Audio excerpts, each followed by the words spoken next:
بسم اللہ الرحمن الرحیم۔ جب بھارت نے اپنی طاقت کے گھمنڈ میں آ کر پاکستان پر حملہ کیا تو پاکستان نے جواب دیا زوردار، خاموش مگر تباہ کن۔ 5 طیارے گرے اور اب بی جے پی کا لیڈر خود اعتراف کر رہا ہے۔ لیڈر آف اپوزیشن نے ایک بات بولی کہ ہمارے جہاز گرے ہیں، کتنے گرے ہیں بتائیے؟ پانچ پاکستان نے اپنے جہاز کو بیچ کر گرایا تھا ہمارا۔ بھارت کی چالاکیوں نے خطے کو آگ میں جھونکنے کی کوشش کی تو جنرل ساحر شمشاد نے پوری دنیا کو خبردار کر دیا کہ اگلی جنگ صرف کشمیر تک نہیں رکے گی، یہ پورے بر صغیر کو اپنی لپیٹ میں لے سکتی ہے۔ مودی خطے پر اجارداری کا خواب دیکھ رہا ہے تو امریکی رپورٹ نے اعلان کر دیا جنوبی ایشیا میں اب بھارت نہیں، پاکستان اور چین کی حکمرانی ہے۔ جب بھارت نے پانی کو ہتھیار بنانے کی کوشش کی تو وزیراعظم شہباز شریف نے دنیا کو خبردار کر دیا سندھ طاس معاہدہ پاکستان کی ریڈ لائن ہے اور اسے پار کرنے والا اپنی تباہی خود لکھے گا۔ اور جب جنگی ساز و سامان کے معاہدے ہتھیاروں میں تبدیل ہونے سے پہلے ہی کوشش کی نظر ہو گئے تو خود بھارتی ایئر چیف نے اس حقیقت کا پردہ چاک کر دیا، بھارت کی فوج صرف معاہدے کرتی ہے، لڑ نہیں سکتی۔ یہ ہے آج کا مکمل احوال، ایک ایک خبر سنیں، تفصیل جانیں اور فخر کریں کیونکہ یہ ہے پاکستان کا وقت۔ حق پاکستان کے تمام دیکھنے والوں کو السلام علیکم۔ پہلی خبر دیتے ہیں، بی جے پی رہنما کا اعتراف، 5 بھارتی طیارے پاک فضائیہ نے گرائے۔ ایسا اعتراف جو بھارت کے ایوانوں میں زلزلہ بن کر گونج رہا ہے۔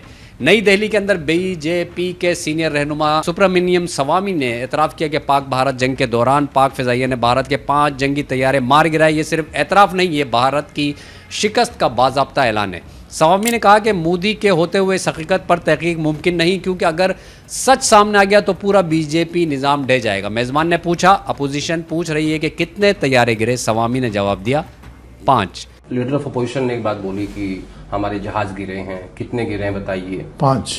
اب سوشل میڈیا سے لے کر بھارتی پارلیمنٹ تک صرف ایک سوال گونج رہا ہے، سچ کب بتایا جائے گا، کب قوم کو دکھایا جائے گا جو اصل میں ہوا تھا؟ دفاعی ماہرین کے مطابق سبرامنیم سوامی نے صرف اعتراف نہیں کیا بلکہ مودی اور امیت شاہ سے مستعفی ہونے کا مطالبہ بھی کر دیا ہے اور ساتھ میں یہ اعلان بھی کر دیا کہ پاک فضائی کی فتح نے بھارت کی جنگی حکمت عملی کو رون کر رکھ دیا۔ یہ وہ لمحہ ہے جب دشمن کا لیڈر خود کہہ رہا ہے پاکستان جیت گیا، بھارت ہار گیا۔ دوسری خبر آپ کو دیں، جنرل ساحر شمشاد کا انتباہ، اگلی جنگ خطرناک ترین ہو سکتی ہے۔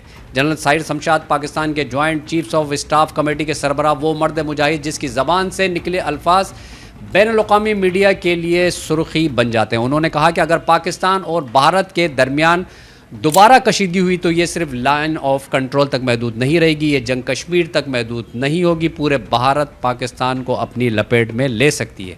انہوں نے بتایا کہ اس بار سرحدی جھڑپیں بین الاقوامی سرحد تک جا پہنچی تھی، فوجی تنصیبات کو نشانہ بنایا گیا، خطرہ صرف بندوق تک نہیں رہا، اب یہ میزائل اور ٹیکنالوجی کی جنگ میں بدل چکا ہے۔ اور سب سے تشویشناک بات یہ ہے کہ نہ کوئی بیک چینل رابطہ، نہ مذاکرات، خاموشی ہے اور یہ خاموشی کسی بڑے طوفان کا پیش خیمہ بن سکتی ہے۔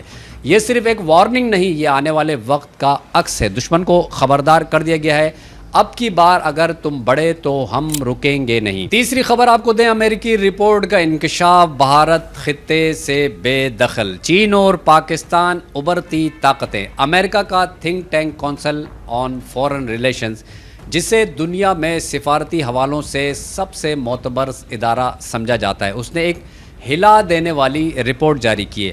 اس رپورٹ کے مطابق بھارت جنوبی ایشیا میں اپنی اجاراداری کھو چکا ہے، مودی سرکار سفارتی میدان میں بھی شکست کھا چکی ہے، پاکستان اور چین اب اس خطے کی نئی طاقتیں بن کر ابھر رہے ہیں۔ بنگلہ دیش، نیپال، سری لنکا، مالدیپ جو کل تک بھارت کے تحادی تھے، آج چین کے ساتھ کھڑے ہیں۔ بھارت نے شیخ حسینہ کو پناہ دی، بنگلہ دیشی عوام میں غصہ بڑک اٹھا۔